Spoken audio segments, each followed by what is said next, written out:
وزدني إيمانا من قلبي الحيران ناديت يا منان وأمرني بالغفران وزدني إيمانا ذنبي تعلاني للذل أردني ذنبي تعلاني من قلبي. بسم الله الرحمن الرحیم. الحمد لله رب العالمین و الصلاة والسلام علی رسوله الامین محمد و علی آله و صحبه اجمعین. بینندگان عزیز و گرامی شبکه جهانی وصال حق، سلام الله علیکم و رحمته و برکاته. باز هم الله متعال را سپاسگزاریم که برای ما فرصت عنایت نمود تا با قسمت جدید برنامه زلال ایمان خدمت شما عزیزان باشیم. همکار عزیزم استاد سلیمانی عزیز را کنار خود دارم. در آغاز سلام های خود و شما بیننده های عزیز را خدمت جناب استاد تقدیم نموده ایشان را خوش آمدید میگویم. علیکم السلام و رحمت الله و برکاته. بنده هم عرض سلام و ادب و احترام دارم خدمت شما برادر عزیز و بزرگوارم و همچنین خدمت همه بینندگان عزیز و ارجمند و الله رو سپاسگزارم از اینکه فرصت در اختیار من قرار گرفت تا در خدمت شما بینندگان عزیز باشم. تشکر. سلامت باشید استاد سلیمانی عزیز. بیننده های عزیز، اگر از هفته ها با ما در برنامه زلال ایمان بودید یقینا میدانید که ما در اولین قسمت برنامه زلال ایمان روی معرفی این برنامه بحث کردیم. برنامه را به طور کلی به معرفی گرفتیم و سپس 20 قسمت در مورد ایمان به الله متعال که اولین رکن از ارکان ایمان بود بحث کردیم، زیرا ایمان به الله متعال اولین رکن ایمان و اساسی ترین رکن ایمان محسوب می شود. روی موضوع ایمان به الله متعال، صفات الله متعال، توحید الوهیت، توحید ربوبیت و همچنین توحید اسماء و صفات و در مورد اسمای حسنای و اسمای زیبای متعدد الله متعال بحث کردیم. اگر فراموش نکرده باشید در دومین قسمت برنامه زلال ایمان استاد سلیمانی عزیز به یک حدیث طولانی که معروف و مشهور است به حدیث جبریل اشاره کردند که عمر ابن خطاب رضی الله عنه راوی حدیث هستند که میگویند روز ما در مجلس و محضر پیامبر اکرم صلی الله علیه و سلم حضور داشتیم که مرد آمد با لباسهای کاملا سفید و موهای سرش کاملا سیاه بود. هیچ اثر سفر بر او دیده نمیشد که او از سفر آمده باشد، چون معمولا کسی که از سفر می آید موهای سرش پراکنده و غبار آلود می باشد، آثار سفر بر سر و صورتش هویدا و آشکار می باشد. عمر ابن خطاب رضی الله عنه می گوید این مرد که بر مجلس پیامبر اکرم صلی الله علیه و سلم وارد شده بود آثار سفر دیده نمیشد و مسافر نبود و همچنان از اهل مدینه نیز پنداشته نمیشد، چون هیچ یک از ما که ساکنین مدینه بودیم، اهل مدینه بودیم، آن مرد را نمیشناختیم. آمد در روبروی پیامبر اکرم صلی الله علیه و سلم زانو زد، زانوهای خود را با زانوهای پیامبر اکرم صلی الله علیه و سلم چسباند و دستانش را بالای رانهای خودش یا بالای رانهای پیامبر اکرم صلی الله علیه و سلم قرار داد و سپس از پیامبر اکرم صلی الله علیه و سلم سوالهای کرد. سوال اولش در مورد اسلام بود. از پیامبر اکرم صلی الله علیه و سلم پرسید که ای محمد صلی الله علیه و سلم برای من اسلام را تعریف کن، اسلام را معرفی بکن، اسلام چی هست؟ وقتی که پیامبر اکرم صلی الله علیه و سلم اسلام را به او معرفی کرد و ارکان ششگانه اسلام را ذکر کرد، سپس گفت صدقت، راست گفتی ای محمد صلی الله علیه و سلم.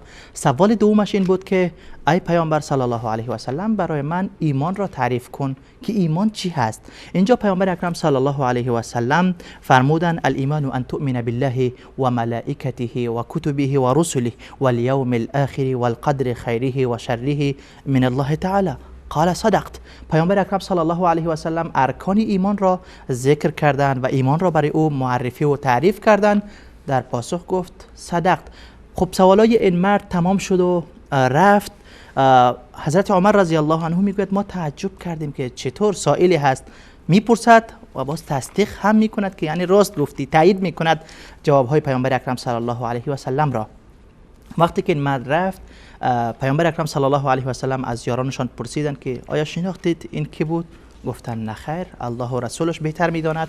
پیامبر اکرم صلی الله علیه و سلم گفتن که این جبریل بود، آمده بود تا بر شما دین را بیاموزاند. بله، این حدیث جبریل بود که در مورد ایمان نیز از پیامبر اکرم صلی الله علیه و سلم پرسش داشتند. این حدیث را استاد سلیمانی عزیز در دومین قسمت برنامه زلال ایمان و در اولین قسمت برنامه ایمان به الله متعال بیان کرده بودند. البته الایمان و ان تؤمن بالله، اولین رکن ایمان را ما بحث کردیم.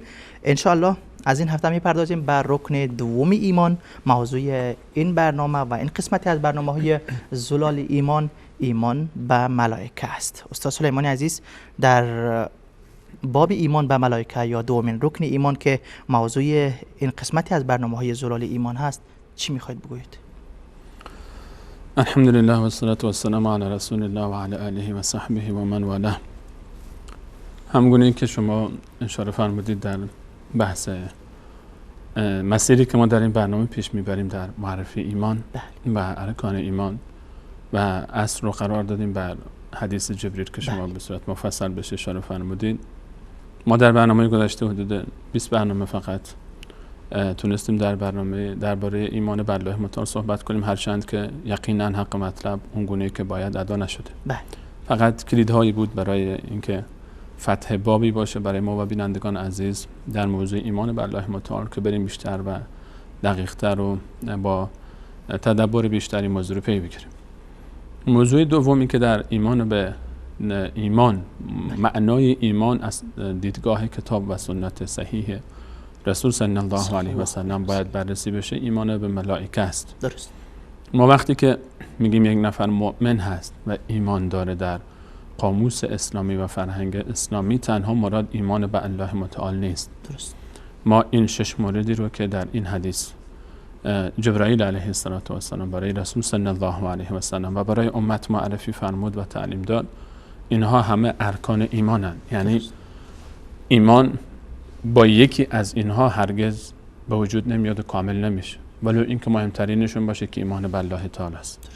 و هر کدوم از اینها که نباشن، ایمان شخص ایمان کاملی نیست و بلکه حتی در موضوع اینکه آیا ایمان نداشته باشه به اینها بسیاری از محدثین و مفسرین و علمای ما گفتن کافر است، ولو اینکه یکی از اینها رو هم انکار میکنه. درست.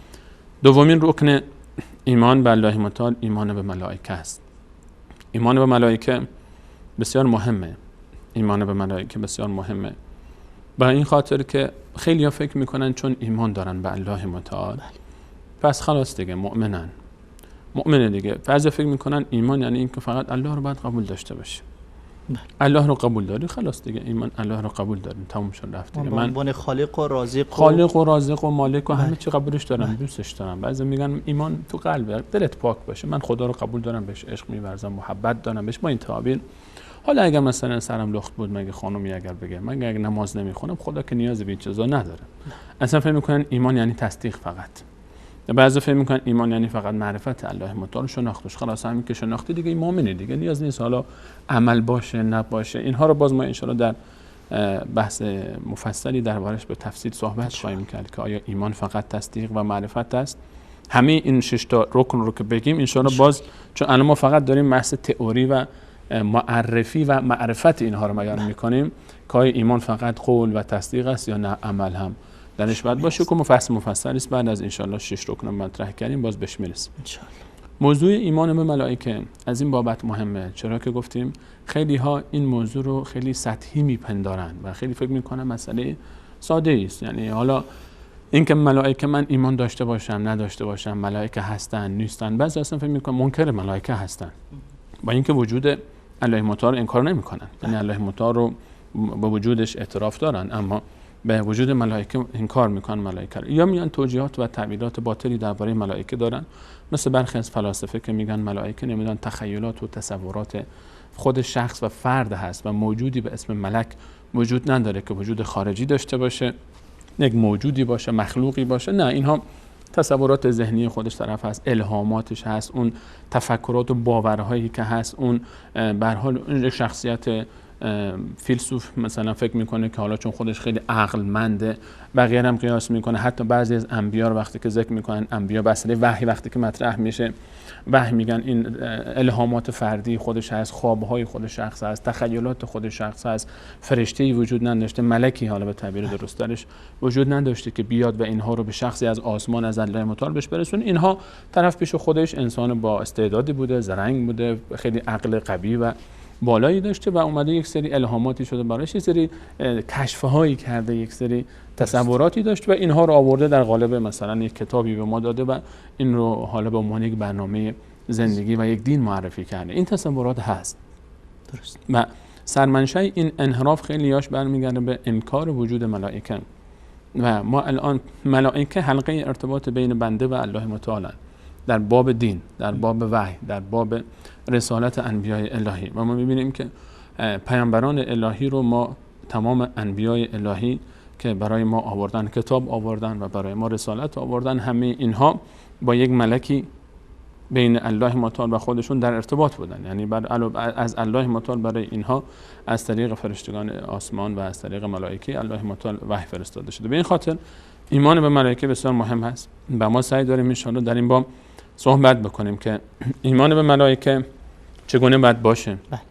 اصلا اینها این ذاتایی که ما صحبت میکنیم اولش که اصلا از کجا ثابت میکنیم که اینها هستن. یعنی وقتی که بحث ایمان مطرح میشه یعنی موضوع بسیار مهمی است و ما از کجا این رو یکی از ارکان ایمان قرار میدیم، اصلا چرا باید این یکی از ارکان ایمان باشه، در این باب صحبت خواهیم کرد. و اینکه خود این ملائکه چی هستن، اصلا اینها چه ویژگی هایی دارن، چه صفاتی دارن، اینها ذاتشون چگونه است، اینها صفاتشون چگونه است، اینها چه اسمهایی دارن، چه شکلهایی دارن، اینها چه کاری انجام میدن، وظایف اینها چی هست و آیا انواعی دارن، همشون مثل هم هستن، آیا همه یک کار انجام میدن، آیا اینها مثل ما صفات انسانی دارن، آیا نه اینا صفاتشون با ما فرق میکنه، آیا اینها هم مثل ما زاد و ولد و تناسل دارن، آیا اینها هم مثل ما محکوم به فنا و مرگ هستن و میمیرن، مثل ما میخورن، میآشامن، میخوابن، کجا زندگی میکنن، چه ذاتی دارن. اینها موضوعاتی هست که ما ان شاءالله در باب ایمان به ملائکه اگر بینندگان عزیز ما رو همراهی بکنن در این برنامه و برنامه‌های پیش رو ان شاءالله بررسی خواهیم کرد. ان شاءالله. تشکر. سلامت باشید استاد سلیمانی عزیز. بیننده‌های عزیز، ما که گفتیم 20 قسمت در مورد ایمان به الله متعال، اولین رکنی از ارکان ایمان، بحث داشتیم، برنامه اجرا کردیم. بیننده‌هایی که نتوانستن این برنامه‌ها را ببینن میتونن همین لحظه و هر وقتی که خواسته باشن در یوتیوب شبکه جهانی وصال حق رفته روی زلال ایمان میروند و تمامی قسمت‌های گذشته این برنامه را در آنجا پیدا میکنن و میتونن که ببینن. جناب استاد، میشه برای ما ملائکه را معرفی بکنید؟ ملائکه یعنی چی؟ کلمه ملائکه، خود اسم کلمه لفظ ملائکه جمع ملک هست. بله. ملک، ملک نه ملک به فتح لام. درست. و ملک یعنی پادشاه. بله. ما مثلا میگیم ملک فلان، ملک فلان. ملک ما اینجا جمعش میشه ملائکه. درست. در لغت ملک دو معنا داره. ملک دو معنا داره. ملائکه، حالا ملک در لغت از دو تعبیر گرفته شده به تعبیر دقیق تر. حالا ریشه ملک، بعضی از علمای لغت در ادبیات عرب گفتن ملک، بعضیا گفتن از ملک گرفته شده با همزه ملک و بعضیا گفتن از ملک گرفته شده. درست. ملک باز خودش از علوکه گرفته میشه به معنای الرساله. علوکه یعنی رساله. درست. اینجا با این تعبیر یعنی با این ریشه لغت ملک، اگر ملک اصلش ملک بوده باشه، ملک به معنای رسول است. ملک اینجا معنای سادهش میشه رسول. ملک یعنی رسول، فرستاده شده. ملائکه یعنی رسولان. درست. به این معنا. ملک یک معنای دیگهش اینه که از ملک گرفته شده. بدون همزه. ملک، بله، بدون همزه و با سکون لام، ملک. درست. و اینجا معنای ملک یعنی قدرت، یعنی قوت و قدرت و قوت معنا میده ملک. و اینجا اگر از ملک گرفته شده باشه کلمه ملک، باز هم اشاره به قوت و قدرت این موجودات الله متعال و این مخلوقات الله متعال داره.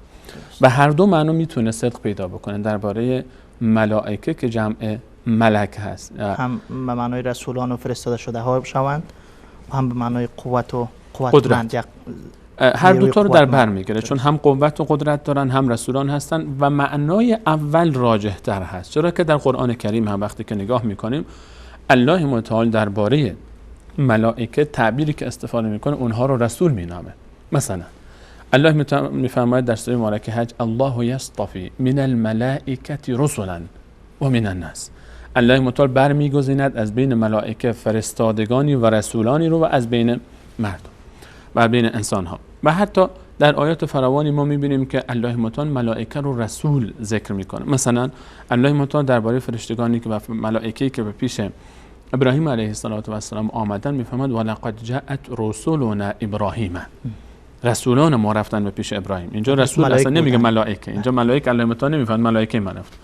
یا مثلا درباره گرفتن جان انسان ها در سوره مبارکه انعام الله متعال میفهمد که حتی اذا جاء احدكم الموت توفته رسولنا، وقتی که جان این رو رسولان من میگیرن. حالا درباره این که ملک الموت یک نفر هست، فرشته مرگ یا چند تا است، این در بحث‌های ادامه ان شاء الله خواهد آمد. اینه که در جاهای مختلف الله متعال در قرآن کریم اونها رو رسول مینامه. و به این معنا پس معنای کلمه ملک یعنی رسول این راجح‌تر هست و معنی قوت و قدرت هم میده. این معنای لغوی کلمه ملک هست. ما در فارسی برای ملک معادل فرشته استفاده میکنیم. ما در فارسی وقتی میگیم فرشته و فرشتگان معادل ترجمه کلمه ملک در فارسی فرشته هست. درست. در فارسی فرشته هست. و حالا گرچه درباره این باز انشاءالله صحبتی خواهیم داشت که تعبیر فرشته بعضی از علما درباره این حالا در لغت فارسی خودمون با توجه به اینکه فرشتگان حالا جنسشون مشخص بشه این صحبتی خواهیم کرد آیا مناسب هست ما تعبیر فرشته استفاده بکنیم یا نه. اینو بهش میرسیم در موضوع اینکه جنسیت ملائکه چی هست. حالا اینو به خاطر داشته باشید که اونجا مطرح بکنیم ان شاء الله. درست. الان ما بحث لغت ملائکه پس در لغت ملک به معنای رسول و یا معنای قوت و قدرت است که هر دو تا برای ملائکه الله متعال استفاده میشه. در اصطلاح ملائکه ما وقتی که میگیم ملائکه در اصطلاح یعنی چی؟ خب این اصطلاح با اون معنی لغویش هم زیاد نزدیک است. اصطلاح رسولانی هستند ملائکه، اینها مخلوقاتی از الله متعال هستند که اینها یک خلقت خاص دارن متفاوت با خلقت جن و متفاوت با خلقت انس که بهش میرسیم اینجا در تفاصیلش. و اینها هر کدوم وظایفی دارن که الله متعال برای اینها وظایفی داده و اینها موجوداتی هستند که معصوم از هر گونه خطا و اشتباه هستند با خلقت خاص که اینها پیوسته به تسبیح و تقدیس الله متعال شبانه روزی مشغول هستند. و اینها الله متعال اینها رو آفریده و مشغول عبادت الله متعال هستند. این معنای اصطلاحی ملائکه یک تعریف اجمالی از ملائکه در لغت و اصطلاح هست به اصطلاح. و اما در قاموس دینی باز تفاصیل خودش رو داره که نیاز به بحث بیشتر داره. ان شاء الله میرسیم به تفاصیل بیشتر. خب این یک مخلوقی از مخلوقات الله متعال بوده که خلقتشان هم با انس و جن فرق داره. بنا به همان فرقی که هست اینها معصوم می باشن و مصروف وظایف و اوامر خاصی الله متعال هستن و از ذات الله متعال هیچ نافرمانی هم نمیکنند. بسیار خوب. و وظایفشان هم فرق میکنه، هر کدامش وظایف خاصی خود دارن حتما. این یک بحث مستقلی است که ان شاء الله بهش میپردازیم درباره انواع و اقسام ملائکه. ما چون ملائکه همه یک شکل نیستن، وظایفی دارن، هر کدام اقسامی دارن. باز درباره اقسامش بعد یکی به تفصیل صحبت بکنیم که ان شاء الله موضوع جالبی خواهد بود ان شاء الله. حالا ایمان به ملائکه که موضوع این قسمتی از برنامه زلال ایمان هست که ما باید به ملائکه ایمان بیاریم، به این مخلوق خاصی الله متعال. دلایل این ایمان چی است؟ در کجا از ما خواسته شده که به همچون مخلوقی نیز ایمان بیاریم؟ الله متعال در قرآن کریم قبل از اینکه به روایت رسول صلی الله علیه و سلم بپردازیم در بیش از 30 سوره قرآن کریم، حدوداً 33-34 سوره قرآن کریم، الله متعال بیش از 70 مرتبه درباره ملائکه سخن میگه و وجود ملائکه. وقتی که اینها سخن میگن الله متعال یعنی هستن. پس وقتی هستن باید ما قبول بکنیم که هستن. وقتی الله متعال میفهمد هستن خب یعنی باید ایمان داشته باشه. حکایت مثل جن نه. و وقتی که جن رو بعضی منکر میشن که جن نیست، در حالی که قرآن کریم میفهمه جن هست. در آیات فراوانی از قرآن کریم حتی سوره به نام جن ما در سوره قرآن کریم سوره به نام جن الله متعال داره و انکار جن کفر حساب میشه. چرا؟ چون انکار آیات قرآن کریم حساب میشه. درست. از این بابت یکی از دلایل مهم ایمان به ملائکه خود ذکرش در قرآن کریم است. وقتی که الله متعال در قرآن کریم ذکر میکنه که این موجودات و مخلوقات به عنوان یک مخلوق و یک موجود اینها رو ذکر میکنه که هستن، پس ما باید ایمان داشته باشیم که هستن. درست. نه که این کار بکنیم. پس هستن، چرا که قرآن کریم بیش از 70 مرتبه گفتیم که اگر این کار میکنم. کردیم گویا همون آیات قرآنی رو انکار کردیم. بدون شک وقتی که الله متعال میفهمد هست ما این کار بکنیم که نیست، یعنی که نعوذ بالله ما داریم آیات قرآن کریم و قول الله متعال رو تکذیب میکنیم. از جمله اینکه حالا خب اینها حالا هستن بله، اما اعتراف به وجود اینها چطور در ایمان داخل میشه؟ ما در آیاتی که مرتبط به ایمان هستن، موان نمونه در آیات زیاد هستن، من فقط یکی دو نمونه رو ذکر میکنم. درست. در پایین سوره مبارکه بقره در آیه 285 یعنی آیه ما قبل آخر سوره مبارکه بقره، الله متعال وقتی که از ایمان انبیای الهی و مؤمنان و ایمان رسول الله صلی الله علیه و سلم صورت خصوص صحبت میفرماید که آمن الرسول، این آیه به اسم آمن الرسول معروف است. آمن الرسول بما انزل الیه، رسول صلی الله علیه و سلم و رسولان همه ایمان دارن با آنچه که به او نازل شده. درست. و المؤمنون و همچنین مؤمنان، یعنی همه رسول الله صلی الله علیه و سلم و مؤمنانی که پیرو رسول صلی الله علیه و سلم ایمانشون باید این گونه باشه. به چی ایمان دارن اینها؟ آمن الرسول بما انزل الیه و المؤمنون کل آمن، همشون ایمان دارن بالله و ملائکته و کتبه و رسوله. نه این رو الله متعال میفهمن ایمان به الله، بعدش ایمان به ملائکه، متصل بعد از ایمان به الله ایمان به ملائکه مطرح میشه. ایمان به ملائکه مطرح میشه. حالا این ایمان به ملائکه چطور ما بعد ایمان داشته باشیم به ملائکه؟ این رو بعد از اینکه حالا آیات رو ذکر کردیم میشون میبینیم که مفهوم ایمان به ملائکه چی است. درست. پس ایمان به ملائکه در قرآن کریم مثلا این یک نمونه است. در آیه 177 سوره مبارکه بقره باز مثلا به عنوان نمونه ما داریم که لیس البر ان تولوا وجوهکم قبل المشرق والمغرب، نیکی نیست که شما رو به سمت شرق و غرب بکنید، ولکن البر نیکی و تقوا این هست که ایمان بیارید به الله، ولکن البر من آمن بالله والیوم الاخر والملائکه والکتاب والنبیین. نه اینجا هم باز الله متعال در آیه 177 سوره مبارکه بقره باز ایمان به ملائکه رو به عنوان یکی از رکن مؤمن بهی اینها رو بعد ایمان بیارید. درست. پس ایمان به ملائکه از قرآن کریم در آیات فراوان ثابت هست که ما فقط دو نمونهش رو ذکر کردیم و این همین که خود در هر آیه وقتی که اسمی از ملک میاد یعنی خود به خود پس هستن، پس اعتراف باید بکنیم. درست. در روایات رسول صلی الله علیه و سلم هم روایات فراوانی در این باب هست و که ثبوت میکنه اثبات وجود ملائکه رو برای ما ثابت میکنه. من جمله همین روایت مشهوری که خودتون هم در ابتدای آغاز برنامه گفته، روایت جبریل علیه السلام که خودش به نام یک ملک الهی و بزرگترین و مقربترین ملک الله متعال سیدنا جبرائیل علیه السلام و به اسمهای مختلفی داره باز نامیده میشه. درست. و جبرائیل علیه السلام یا جبریل علیه السلام به هر دو تعبیر درست است. در این روایت خود حضور شخص جبرائیل علیه السلام دلیل ایمانش هست. خودش وقتی که آمده یعنی خود این تصدیق بر وجودش هست که آمد و رسول صلی الله علیه و در پایان فرمود که اون جبرائیل بود که آمد دین شما رو به شما یاد. در خود همین روایت هم از سنت صحیح رسول صلی الله علیه و سلم باز ایمان به ملائکه جز یک از ارکان ایمان و رکن دوم ایمان ذکر شده که الله متعال که رسول صلی الله علیه و سلم وقتی که سوال شد از حضرت جبرائیل علیه السلام وقتی که پرسیدن ایمان چی هست و اخبرنی من عن الایمان، از ایمان به من بگو که ایمان چی هست، فرمود که ایمان به الله یعنی تؤمن بالله و ملائکته، ایمان بیاری به الله و ایمان داشته باشی به ملائکه. پس ملائکه به عنوان دومین رکن، ایمان به ملائکه به عنوان دومین رکن ایمان یک انسان مسلمان واجب هست. و این از موارد وقتی میگیم ایمان، این ایمان اینجوری نیست که من اگر قبول نکردم نقصی در ایمان من ایجاد نشه و من همچنان مؤمن واقع بمانم. نه، انکار ایمان به ملائکه، انکار وجود ملائکه و عدم ایمان به ملائکه سبب خروج از اسلام میشه. یعنی رکنی هست از اون ارکانی هست. وقتی میگیم رکنی اگر نباشه اصلا کلا از بین میره اصلا.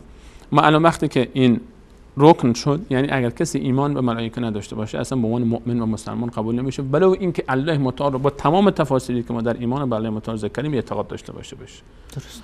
ایمان به ملائکه الله متعال در آیه 136 سوره مبارکه نساء در بخش پایانی آیه میفرماید که و من یکفر بالله، کسی کافر بشه به الله و ملائکته و ملائکش و کتبه و رسوله و الیوم الاخر. 5 رکن اینجا ذکر میشه. ما گفتیم 6 تا رکن داره ایمان، خیلی وقتها 6 تا ذکر نمیشه، علما میگن 5 رکن ایمان. چرا؟ اینجا در قرآن هم غالبا 5 تا ذکر میشه. ایمان بالله، ملائکه و کتبه و رسوله و الیوم الاخر، قضا و قدر چون در ایمان به الله داخله. درست. اون یک بحثی است که باز تابع ایمان به الله تعالی است. در حدیث چون در آخر ذکر شده ما هم در آخر ذکر میکنیم. درست. اما اون تابع ایمان به الله تعالی است. اما ایمان الله متعال در آیه 136 سوره مبارکه نساء میفرماید که کسی که کافر بشه به ایمان به الله و ملائکه که بحث ماست و کتب آسمانی و پیامبران و روز آخرت اون فقط ضلالا بعیدا، گمراهی این گمراه شده، گمراهی که بسیار دور رفته، بس یعنی کافر شده دیگه، خلاصه کنم خیلی دوره این طرف از ایمان، از هدایت، از اسلام. فقط ضلالا بعیدا، چند بار تاکید روش، تاکید بر تاکید. پس عدم ایمان به ملائکه کفر است. درست. ایمان ملائکه یعنی چی؟ کدوم ایمان؟ این که من به وجود ملائکه ایمان داشته باشم. ایمان به ملائکه معنای عامش و شامل ترش، مفهوم ایمان به ملائکه هدفتون، مفهوم ایمان به ملائکه این است که من به عنوان یک مسلمان مؤمن باید ایمان داشته باشم که مخلوقاتی هستن، موجوداتی و مخلوقاتی. بله. اولا یک موجود و مخلوقی وجود داره، حالا به اون توصیفاتی که بهش میرسیم. درست. یک موجوداتی هستن با یک صفات خاص و یک خلقت خاص، ویژگی‌های صفات خلقی و خلقی. صفات خلقی یعنی در وجودشون، خلقشون، خلقتشون اینجوریه، و خلقی یک سری ویژگی‌ها و صفات خاصی دارن. اینها یک وظایف خاصی دارن، هر کدوم وظایف خاصی دارن که اینها اون وظایف خودشون رو انجام میدن پیش الله متعال. اینها ایمان باید این گونه باشه که من هم به وجودشون اعتراف بکنم که هستن به عنوان مخلوقاتی از الله متعال با یک ویژگی‌های خاصی در خلقتشون و یک ویژگی‌های خاصی در خلقشون یعنی صفاتشون، و اینها وظایف خاصی دارن که هر کدوم وظایف خودشون رو انجام میدن و آنچه که در کتاب و سنت درباره ایمان به ملائکه ذکر شده. این خلاصه بحث دلایلی است که از کتاب و سنت برای اثبات وجود ملائکه و ایمان به ملائکه وجود داره. و دلایل گفتیم به تفصیل زیاد است و نیاز نیست که به تفاصیل بپردازیم، و هر دلیلی که ما باز در باره صفات ملائکه، صفات خلقیشون، صفات خلقیشون، درباره ویژگی‌هاشون، درباره انواعشون، درباره اقسامشون، درباره وظایفشون، درباره اسمهاشون، تعدادشون و هر چی که ما در برنامه‌های از الان به بعد داریم دلایل ذکر می‌کنیم، همه اونها باز جزء دلایل ایمان به ملائکه است. درست. چون هر کدوم به تنهایی خودش باز در تفاصیل ایمان به ملائکه ما داریم ازش استنباط می‌کنیم و اون تفاصیلش این کلیات ایمان به ملائکه. پس ایمان به ملائکه یکی از ارکان ایمان است که اگر کسی ایمان نداشته باشه به وجود ملائکه به عنوان مخلوقاتی از مخلوقات الله متعال با یک ویژگی خاص و خلقت خاص و وظایف خاص، این انسان نمیتونه که ادعای ایمان داشته باشه، بلکه کافر است. یعنی اگر کسی منکر وجود ملائکه میشه کافر میشه، ولی اینکه تمام ارکان دیگه ایمان رو هم بهش اعتقاد داشته باشه و دلایلش رو هم ذکر کردیم. و اگر با وجودشان اقرار کرد و ایمان با آن مفهومی ایمان به ملائکه که شما ذکر کردین آن گونه ایمان نیاورد، باز هم کافر است. موضوع اینه که وقتی که ما صحبت میکنیم الان ما در قریشیان هم ایمان به ملائکه و وجود ملائکه داشتن، اما ایمانشون چگونه بود؟ الان سابعین هم ایمان به ملائکه دارند، اما ایمانشون به ملائکه آمیخته با شرک است. درست. باید ایمان به ملائکه در چارچوب ایمان به الله متعال، مثلا خب فرعون هم ایمان به الله متعال اعتراف کرد، مگه نکرد؟ مگه شیطان هم ایمان به الله متعال نداشت؟ مگه نگفت به عزتک قال رب فبعزتک لاغوینهم اجمعین، ای پروردگار من به عزت تو قسم. ایمان داشت. مجرد شناخت مهم نیست. ایمان به ملائکه فقط اثبات وجود ملائکه ایمان مهم نیست، صفات و ویژگی هاشون رو هم ما باید طبق آنچه که الله متعال به ما گفته ایمان داشته باشیم. چرا؟ یک وقتایی است کسی اصل رو قبول میکنه اما صفاتی بهش میده که صفات ربوبیت و الوهیت هست، یا صفاتی بهش میده که نقصه، یا بعضی وقتا افراط، بعضی وقتا تفریطه. بعضی آمدن ملائکه رو دختران الله متعال دانو میدن. حالا کسی بیاد بگه ملائکه هستن ولی دختر الله متعال هستن، این کجاش ایمان به ملائکه است؟ این اون مفهوم نیست. وقتی میگیم ایمان به ملائکه یعنی ایمان هم به اثبات وجودشون با اون صفات و ویژگی هایی که الله و رسول صلی الله علیه و سلم برای ما در قرآن و سنت صحیح معرفی کردن. این ایمان مورد قبوله و هر ایمان غیر از این داخل میشه در آنچه که ما گفتیم که انکار ایمان به ملائکه حساب خواهد شد. درست. تشکر. سلام باشید. اجازه بدین بریم به سراغ یک وقفه. خواهش می‌کنم. بیننده عزیز وقفه کوتاه را میگیریم و برمیگردیم. با ما باشید با ادامه موضوع ایمان به ملائکه. من از اون بهتر. درباره خلقت ملائکه در قرآن کریم اشاره ای نشده که از چی خلق شدن، از ذاتشون. درست. اما در روایت رسول صلی الله علیه و سلم که ام المؤمنین عایشه اون رو ذکر میکنن و روایت امام مسلم هم هست. ام المؤمنین عایشه میفهمند که رسول الله صلی الله علیه و سلم فرمود که الله متعال ملائکه رو از نور خلق کرده و جن رو از آتش خلق کرده و شما رو از آنچه که به شما معرفی کرده. در قرآن کریم الله متعال چون ذکر کرده بود دیگه تفاصیلش بیشتر ذکر نشد. پس ملائکه موجوداتی هستند که از نور خلق شدن. درست. و قبل از انسان ها خلق شدن. اینکه در تفاصیل بیشترش ما آنچه که حالا بعضی جاها روایاتی اومده که قابل استناد نیست و این مهمه که همینقدر بدونیم که ملائکه رو الله متعال از نور خلق کرده، از نور خلق شدن، جنها از آتش خلق شدن و انسان ها از گل و خاک، از خاک که باز گل شد خلق شدن. الان پس ملائکه موجوداتی هستن، مخلوقاتی که از نور خلق شدن. درست. و در تفاصیل بیشترش ما داخل نمیشیم، همینقدر میدونیم که خلقت ملائکه از نور است. این ذاتی هستن که از نور خلق شدن و رسول الله صلی الله علیه و سلم برای ما اینو در روایتی فرمودن که ملائکه از نور خلق شدن. درست. این خلقت ملائکه است. این اولین به هر حال درباره صفات خلقی، صفات خلقی یعنی خلقی ملائکه. پس ملائکه از نور خلق شدن. درست. این مسئله اول. مسئله دوم، ملائکه در خلقتشون الله متعال در سوره فاطر میفرمایند، در ابتدای سوره مبارکه فاطر بعد اعوذ بالله بسم الله الرحمن الرحیم الله متعال میفرمایند الحمدلله فاطر السماوات والارض. ستایش خاص از آن الله متعال است که خالق آسمان ها و زمین است. فاطر معنی خالق هم میاد. و بعدش میفهمن جاعل الملائکه رسولا، ملائکه رو قرار داده چی؟ ملائکه رو رسولانی قرار داده، نه؟ و خلق کرده اولی اجنحه، صاحب بالن، مثنى و ثلاث و رباع. ملائکه خلق کرده که بال دارن. الله متعال میفرماید ملائکه من خلق کردم بال دارن. درست. ملائکه بال دارن. و اولی اجنحه یعنی صاحب بال، جناح یعنی بال، اجنحه یعنی بال ها. مثنى 2 تا بال، ثلاث 3 تا بال و رباع 4 تا بال. یزید فی الخلق ما یشاء. الله متعال در خلقش اگر بخواد میافزاید. ان الله علی کل شیء قدیر. الله متعال بر هر چیزی قادر است. یزید فی الخلق ما یشاء رو در روایتی باز رسول صلی الله علیه و سلم برای ما تفسیر کردن که اینجا الله متعال میفهمد یعنی 2 تا 3 تا 4 تا و بیشتر. درست. یزید فی الخلق ما یشاء، دیگه عدد ذکر نشده. درست. انگار که کمترینش 2 تاست، دیگه 2 3 4 دیگه میره به بالا. رسول الله صلی الله علیه و سلم در روایت صحیح که ما بخاری و دیگران نقل کردن باز درباره سیدنا جبرائیل علیه السلام که بزرگترین فرشته الله متعال است و از فرشته‌های عظیم الله متعال و مقرب‌ترین فرشته الله متعال است، برای ما معرفی فرمود که من رسول الله صلی الله علیه و سلم جبرائیل امین علیه السلام رو به شکل اصلی دیدن، به همون شکل ملکی به اصطلاح که ملک بود. که در حدیث جبرائیل آمده بود. حالا این رو اصلی نبود. اینو می‌بینیم که ما یکی از صفات ملائکه این هست که باز میتونن به شکل دیگری در بیان. ما الان در این روایت رسول الله صلی الله علیه و سلم برای ما توصیف کردن شکل اصلی سیدنا جبرائیل علیه السلام رو، این ملک مقرب و عظیم رو که 600 بال داشت.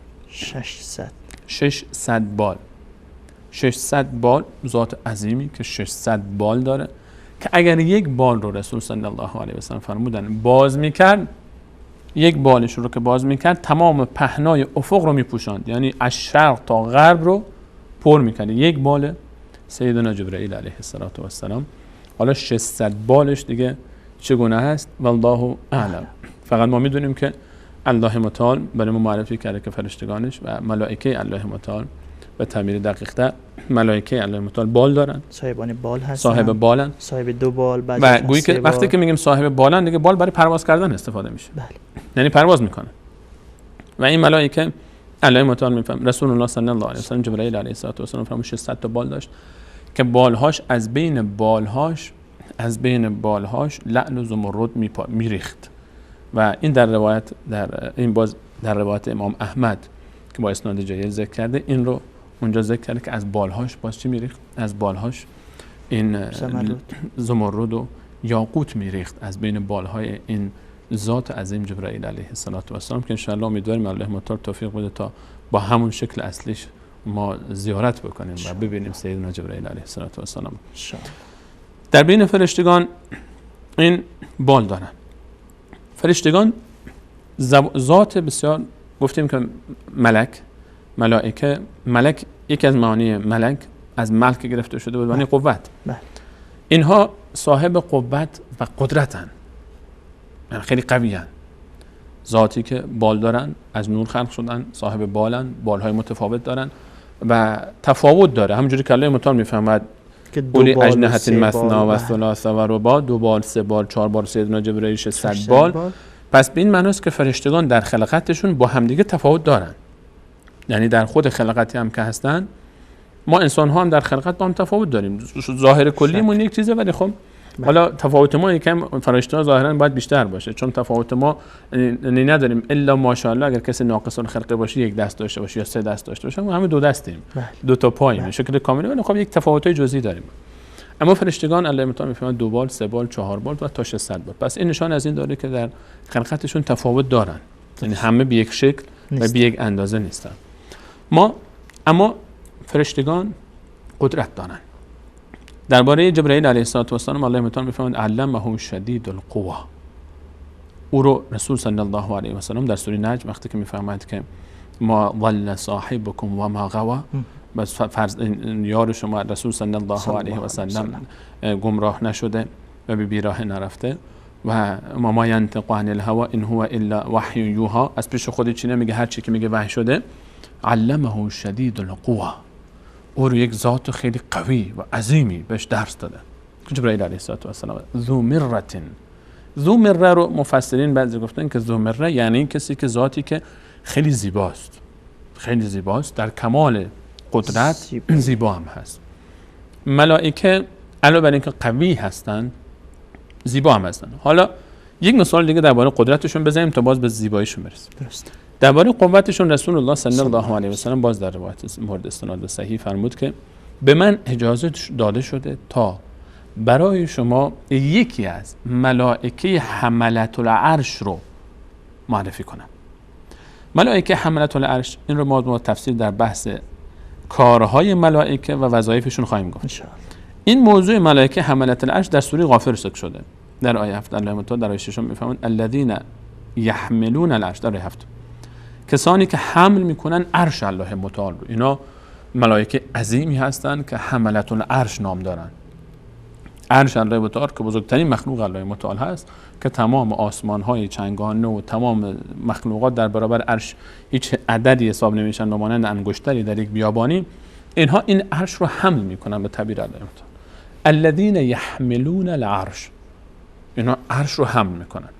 یکی از اینها رو رسول صلی الله علیه و سلم فرمود به من اجازه داده شده تا یکی از این حملة العرش رو برای شما توصیف کنم که این چقدریه، چقدر این عظمتش، قوتش. اگر فاصله بین شانه تا نرمی گوشش رو، یعنی اینقدر، شانه تا نرمی گوش، شانه تا نرمی گوش برای ما این یک مثاله که تا ما بفهمیم. یعنی شانه تا نرمی گوش به اندازه خود هیکلش حساب نمیشه دیگه، یعنی خیلی کمه این فاصله. شانه تا نرمی گوش زیاد فاصله نیست، چند انگشتی است. بله.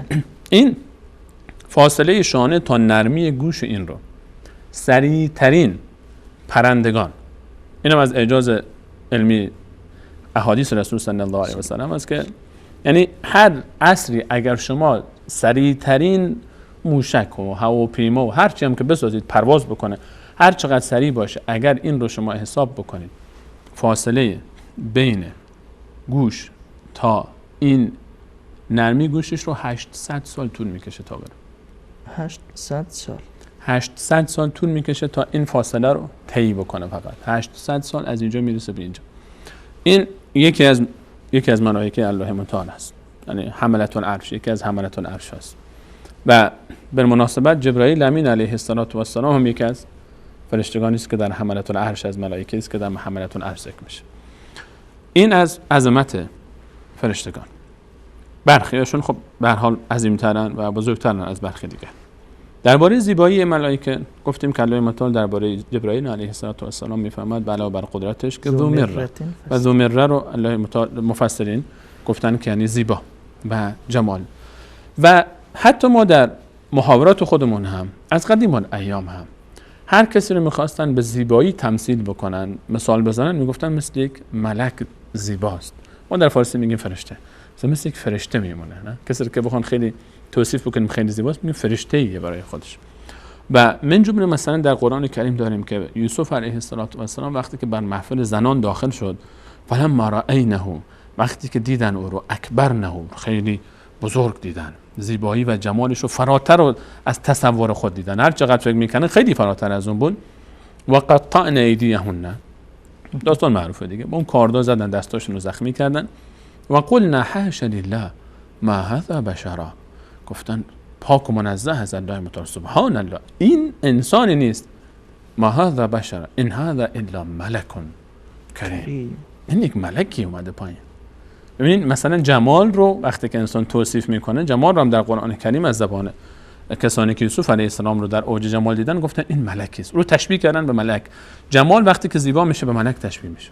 ملائکه زیبان، مخلوقاتی هستند که از نور خلق شدن، مخلوقاتی هستند که بال دارن، مخلوقاتی هستند که بسیار قدرتمندن و قوی هستند، و مخلوقاتی هستند که اینها چی دارن؟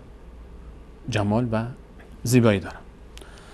از جمله صفات دیگر ملائکه در خلقشون که در قرآن کریم برای ما توصیف شده، این که این ذات‌های زیبای عظیم دوست داشتنی، اینها نمیخورند و نمیآشامند، نمیخورن چیزی، نیازی به خوردن و آشامیدن ندارن.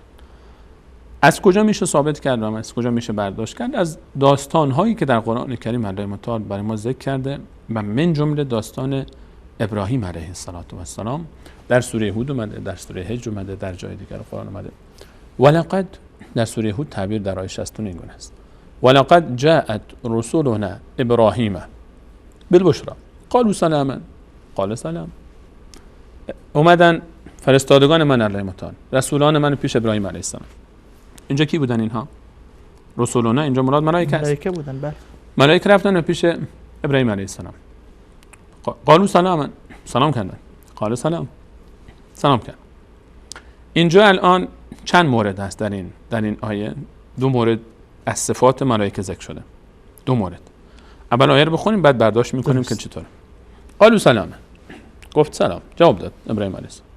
فما لبث ان جاء بعجل حنیط، لحظه نگذاشت که ابراهیم علیه السلام سردار موحدین است، رفت گوسالی داشت در خونه گوشه خانه، ذبح کرد، کباب کرد، سرخ کرد، آورد سر جلو. جاء بعجل حنیط، گوساله سرخ شده یا آورد تا از میهماناش پذیرایی بکنه. الان ابراهیم علیه السلام نمیدونه که اینها چیه؟ ملکن. علم غیب نداره. درسای زیادی در این آیه است. غیب نمیدونه که اینا ملکن. ابراهیم علیه السلام غیب نداره. نه؟ دوم، اینها ملکن. از کجا؟ چون نفهمید اینا ملکن؟ چون اینا به شکل چی آمدن؟ آدم. به شکل انسان آمدن. بله. این بحث دیگری است از صفات ملائکه که ملائکه خودشون به شکل‌های مختلف در میارن. درست. الان آمدن، فلما را آمد و گوساله رو گذاشت جلوشون، گوساله سرخ شده، کباب شده، کرم سیدنا ابراهیم علیه السلام. میهمانای اومدن، فلما را ایدیهم لا تصل الیه، دید که دست نمیزنن، غذا نمیخورن، نکرهم، این رو ناپسند دونست این حرکت، و اوجس منهم خیفه، ترسید. ابراهیم علیه السلام ترسید. چرا؟ رسم بر این بود کسی که میرفت خانه کسی غذا نمیخورد یا برای جنگ آمده بود یا برای خواستگاری. ابراهیم علیه السلام دختری نداشت برای خواستگاری بره. جنگ، خدا خیر کنه، برای جنگ آمده این حتما.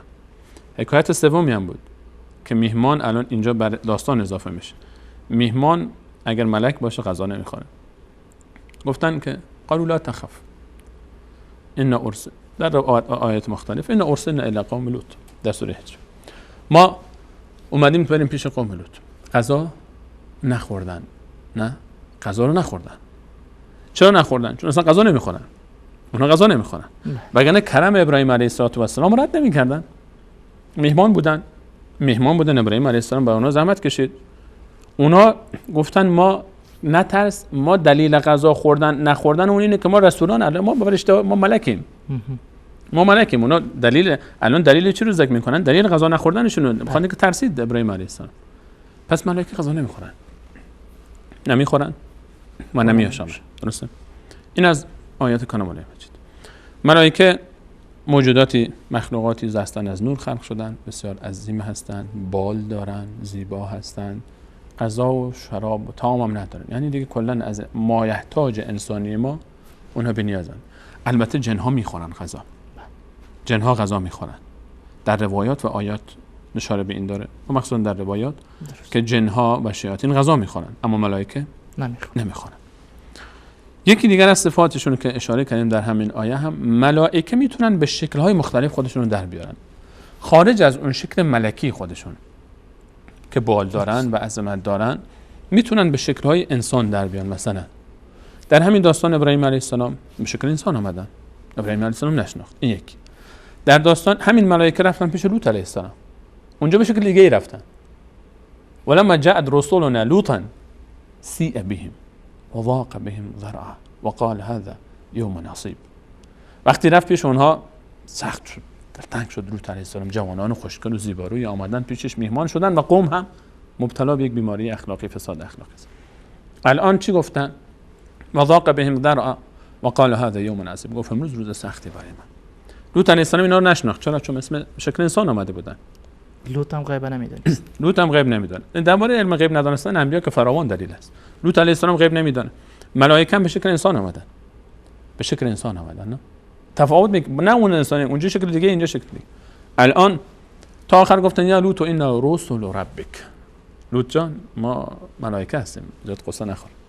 ملائکه به این شکل آمدن. برای مریم علیه السلام واذکر فی الکتاب مریم، در آیه 16 سوره مریم، اذ انتبذت من اهلها مکانا شرقیا، یک گوشه شرق مسجد الاقصی رفت برای اعتکاف.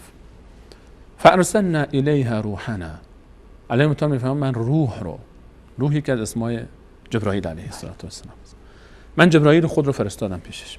فتمثل لها بشرا، به شکل بشری مثل یک انسانی رفت پیش مریم علیه السلام. فتمثل لها بشرا سویا قالت اینی اعوذ بالرحمن منک ان کنت تقیا. به شکل انسانی وارد خیمه شد، پرده کنار زد، رفت داخل بدون یا الله بسم الله اجازه رفت داخل. یک جوان زیباروی خوشگل، انسان مردی، یک دختر مجردی گوشه‌ای داره عبادت میکنه، داخل شده، میترسه به مریم علیه السلام. قالت چی فرمود؟ مریم علیه السلام فرمود که من به الله پناه میبرم از دست تو اگر تو انسان پریزکاری هستی. قال انما انا رسول ربک، من رسول الله تعالی هستم. لاهب لك غلاما زکیه، لاهب لك غلاما زکیه، تا من که به شما یک فرزندی اومدم، به تو یک فرزندی هدیه بدم، عیسی علیه السلام. اینجا هم فتمثل لها بشرا، نه جبرائیل علیه السلام به شکل انسانی اومد. و در روایت حدیث جبرائیل علیه السلام که با سیدنا جبرائیل علیه السلام با اون عظمتش و صد بال و اون عظمت و زیبایی و جمال و قدرت به شکل انسانی اومد. نه سیدنا عمر در حدیث جبرائیل که اصلا محور سخن این برنامه ماست، آمد در سیدنا عمر رضی الله عنه میفهمد داخل شد انسانی رجل شدید و بیاض الثياب، لباسهای سفید، نه شدید سر سیاه، سواد شعر، و تا حالا ندیده بودیم، هیچ اثری از سفرم درش نیست. آمد نشستش، کم شک نکرد که جبرائیل علیه السلام. بعد از این که رفت رسول صلی الله علیه و سلم فهمید که جبرائیل بود. و یا به شکل دهیه کلبی، یک از صحابی که خوشگل و زیبارو بود، جبرائیل علیه السلام احیانا به شکل این می آمد.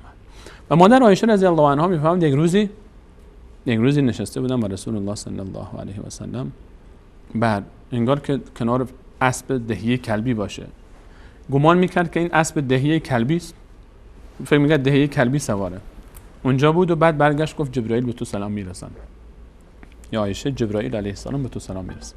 احیانا فرشتگان میتونن که به شکل انسان‌های دیگری هم به شکل انسانی، هر شکلی که دوست داشته باشن. روایت مختلفی و آیات مختلف دلالت بر این داره که فرشته‌ها به این شکل در میان. پس ملائکه علیهم السلام موجوداتی هستند که از نور خلق شدن، قدرتمند هستند، بال دارن و اینا غذا نمیخورن، میتونن به شکل مختلف در بیان. جنس اینها چی است؟ مردن یا زنن؟ این موضوع وقت میکنیم، نمیدونم که این موضوع رو باز کنیم. اگه وقت نمیکنیم پس میمونه برای برنامه بعدی. این قرب بینندگان عزیز بدیم که درباره جنسشون، محل سکونتشون، تعدادشون، درباره برخی صفات دیگر خلقی و خلقشون ان شاء الله در برنامه به تفصیل بیشتر صحبت کنیم ان شاء الله. جزاکم الله خیرا و بارک الله فیکم. وقت برنامه با پایان رسید. البته بحث جالب بود، معرفی یکی از بهترین مخلوقات الله متعال که لا یعصون الله فيما امرهم و یفعلون ما یؤمرون. بیننده های عزیز، بحث جالبی داشتیم در برنامه زلال ایمان. موضوع این قسمت از برنامه ما ایمان به ملائکه بود محاوری از این بحث را مطرح کردیم. البته وقت تمام شده، میگذاریم بقیه موارد را برای قسمت بعدی انشالله. در قسمت بعدی این برنامه با ادامه موضوع ایمان به ملائکه خدمت شما برمیگردیم. تا آن لحظات همه شما را به خداوند یکتا و یگانه میسپاریم. الله یار و مددگارتان. السلام علیکم و رحمت الله و برکاته.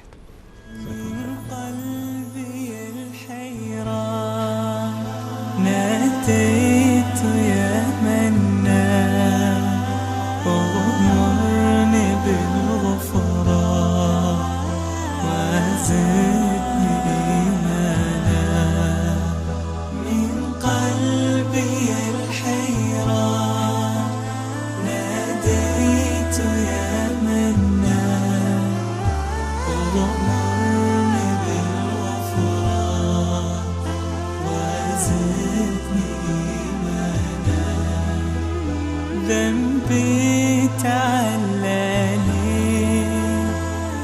للذل أرداني ذنبي تعلاني